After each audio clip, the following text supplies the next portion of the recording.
जी doctor साहब, साडा सवाल है वे कि पंजाबी ज़ुबान वो निसाब दे विच क्यों ज़रूरी है। तो दूसरा सवाल साडा इहदे नाल इह वे कि निसाब जिहड़ा है वो किस ज़ुबान दे विच होना चाहिए, तो जे वो उधर दी मादरी ज़ुबान माँ बोली च होएगा तो उसदा फायदा की है। ठीक हो गया। देखो जी, गल है कि दुनिया का कोई मुल्क ऐसा नहीं जिथे उन्होंने बालों उन्होंने मादरी जबान के उन्होंने माँ बोली बुनियादी तलीम ना दी जाती हो। जे असी तारीख के पिछोकड़ वाल झाती मारीए तो जदों ईरान के उत्ते ईरान नहीं जापान के उत्ते बंब मारे गए तो जापान ने हथ चुक दिते तो उन्हें आख्या जी मैं हुण नहीं लड़दा, मैं हार मान ली है। वो साइन करवाए गए, वो बड़िया सारिया शर्तां मनवाइया गई तो उतों के सदर ने एक गल की कि सानू सारिया शर्तां मंजूर ने पर असी दो चीज़ों पर कंप्रोमाइज़ नहीं करांगे। पहली गल ये सी कि एजुकेशनल सिस्टम साडा अपना होएगा, जो तलीमी व्यवहार है, जो तलीमी निज़ाम है वो साडा अपना रहेगा।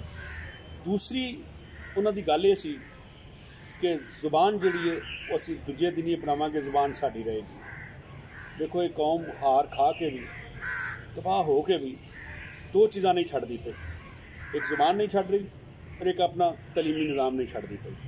तो अफसोस की गल है, दुख की गल है कि पंजाब इस वेले अपनी दोवें चीज़ों तो वांझा है। पंजाब को दोवें चीज़ों को नहीं, ना ये कोल जुबान अपनी है तो ना ये कोल तलीम का एक निज़ाम तो व्यवहार अपना है। जे साडे कोल दोवें चीज़ां होण तो असीं अज दूजियां कौमां वांगू तरक्की करदे विखाली दईए। गल कि तुसां गल कीती कि निसाब की, अज जिहड़े साडे कोल बच्चे पढ़दे ने FA च BA च, उन्होंने जो तुसीं पहला सवाल करने कि यार तुसीं पंजाबी क्यों रखी है, इहदा की फायदा है, तो उन्हां दा पहला तो फौरन बगैर सोचन समझो तो जो जवाब होंदा है वो होंदा कि जी पंजाबी पढ़न लगे नंबर बड़े होंदे ने। इहदा मतलब ये होया कि FA च ते BA च उन्हां नूं पंजाबी छेती समझ आ जाती है, इंग्लिश उर्दू इमरानियात वगैरह वगैरह दूजे मजमूनों की निस्बत। तो जे इस गल नूं बुनियाद बनाया जाए तो जो 10वीं बच्चे पंजाबी पढ़ते हैं वो भी ज़्यादा नंबर चोखे नंबर लेंदे ने, तो यदा मतलब है उन्होंने भी पंजाबी ज़बान छेती तो जल्दी समझ आ रही है। तो जे कोई तजर्बा कभी प्राइमरी ज़बान तो प्राइमरी तो किया जाए, छोटियां क्लासां तो किया जाए तो ये नतायज बड़े अच्छे निकलेंगे, बड़े सोहने निकलेंगे। तुसीं यकीन करो अगर पंजाबी नूं छोटियां क्लासां तो शुरू किया जाए तो अज इहदा रिजल्ट जिहड़ा 100% 100% तो वध विखाली देगा। जिन्ने भी साडे इंग्लिश के फिजिक्स कैमिस्ट्री वगैरह वगैरह के जोड़े टीचर ने वो जदों क्लासां दे विच पढ़ा रहे होंदे ने तो वो बुनियादी तौर पर इंग्लिश नहीं पढ़ा रहे होंदे, अपनी ज़बान में पढ़ा रहे होंदे चीज़ों नूं। अगर वो मिस्टर चिप्स भी पढ़ा रहे हैं तो पंजाबी में गलबात कर रहे होंगे। और दूसरी गल कि जो बंदा गल करता है, जो बंदा रोंदा है, जो बंदा जज्बात का इजहार करता है उन्होंने अपनी ज़बान ही सोहनी लगती है। तो अज देखो तुसीं कैनेडा दे विच सिखां ने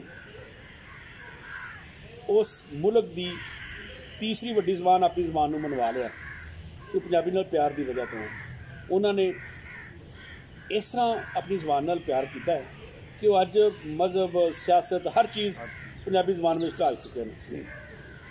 बुनियादी तौर पर जो राजा अशोक ने बुद्ध मत का मज़हब कबूल किया तो बुद्ध मत वालियां दी ज़बान का नाम सी जी पाली।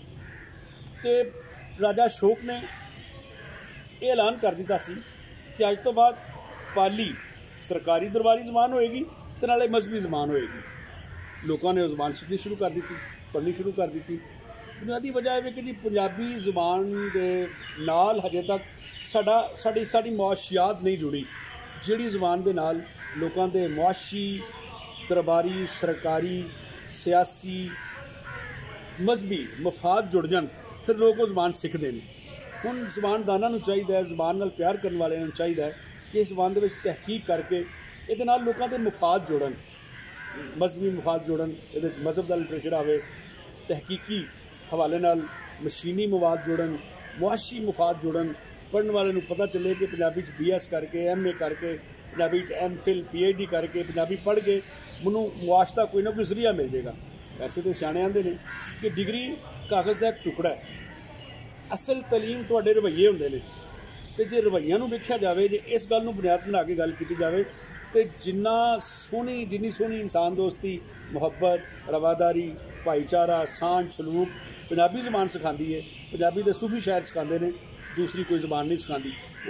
ਬਲਕਿ ਸਿੰਧੀ ਵੀ ਸਿਖਾਉਂਦੀ ਹੋਵੇਗੀ, ਮਗਰ ਚੂँਕਿ ਅਸੀਂ ਪੰਜਾਬ 'ਚ ਰਹਿੰਦੇ ਹਾਂ, ਪਸ਼ਤੋ ਵੀ ਸਿਖਾਉਂਦੀ ਹੋਵੇਗੀ, ਬਰਾਹਵੀ ਬਲੋਚੀ ਵੀ ਸਿਖਾਉਂਦੀ ਹੋਵੇਗੀ, ਕਿਉਂਕਿ ਉਹਨਾਂ ਦੇ ਸੂਫੀ ਸ਼ਾਇਰਾਂ ਨੇ ਵੀ ਇਹੋ ਹੀ ਤਾਲੀਮ ਦਿੱਤੀ ਹੈ। ਜਿਹੜੇ ਦੌਰ ਦੇ ਵਿੱਚ ਸ਼ਾਹ ਅਬਦੁਲ ਲਤੀਫ ਭਟਾਈ ਸਿੰਧ ਵਿੱਚ, ਯਾਨੀ ਕਿ 17ਵੀਂ ਸਦੀ ਦੇ ਅਖੀਰ ਤੇ 18ਵੀਂ ਦੇ ਮੁੱਢ ਵਿੱਚ ਜਿਹੜਾ ਕੰਮ ਸਿੰਧ ਵਿੱਚ ਸ਼ਾਹ ਅਬਦੁਲ ਲਤੀਫ ਭਟਾਈ ਕਰਦੇ ਸਨ ਪਏ, ਉਹੀ ਕੰਮ ਪੰਜਾਬ ਵਿੱਚ ਬੁੱਲੇ ਸ਼ਾਹ ਤੇ ਵਾਰਿਸ ਸ਼ਾਹ ਕਰਦੇ ਸਨ ਪਏ। ਸਾਂਝੀ ਤਾਲੀਮ ਦਿੱਤੀ ਜਾ ਰਹੀ ਸੀ। ਵਾਰਿਸ ਸ਼ਾਹ ਤੇ ਇਹ ਆਖਿਆ ਸੀ ਕਿ ਇਹ ਕੁਰਾਨ ਮਜੀਦ ਦੇ ਮਹੀਨੇ ਨਹੀਂ ਜਿਹੜੇ ਕੋਲਮੀ ਹੈ ਵਾਰਿਸ ਸ਼ਾਹ ਦੇ ਨਹੀਂ। ਤੇ ਸ਼ਾਹ ਲਤੀਫ ਭਟਾਈ ਦਾ ਵੀ ਇੱਕ ਵਿਸਰਾ ਹੈ ਕਿ ਮੈਂ ਆਪਣੇ ਕੋਲੋਂ ਗੱਲ ਕੋਈ ਨਹੀਂ ਕਰਦਾ, ਮੈਂ ਤੇ ਕੁਰਾਨ ਚੋਂ ਲੈ ਕੇ ਤੇ ਗੱਲ ਤੁਹਾਨੂੰ ਦੱਸ ਦਿੰਦਾ ਵਾਂ। ਗੱਲ ਇਹ ਕਿ ਤਾਲੀਮ ਤੇ ਸਾਂਝੀ ਹੈ। ਦੋਵਾਂ ਹਵਾਲਿਆਂ ਨੂੰ ਬੁਨਿਆਦ ਬਣਾ ਕੇ ਅਗਰ ਗੱਲ ਕੀਤੀ ਜਾਵੇ ਤੇ ਫਿਰ ਵੀ ਪੰਜਾਬੀ ਜ਼ੁਬਾਨ ਨੂੰ ਲਾਗੂ ਹੋਣਾ ਚਾਹੀਦਾ ਹੈ। ਤੇ ਜੇ ਮੁਆਸ਼ ਦੇ ਹਵਾਲੇ ਨਾਲ, ਮੁਆਸ਼ੀ ਹਵਾਲੇ ਨਾਲ ਗੱਲ ਕੀਤੀ ਜਾਵੇ ਤੇ ਫਿਰ ਇਹਦੇ ਥੋੜ੍ਹਾ ਜਿਹਾ ਕੰਮ ਹੋਣ ਦੀ ਜ਼ਰੂਰਤ ਹੈ। ਬਹੁਤ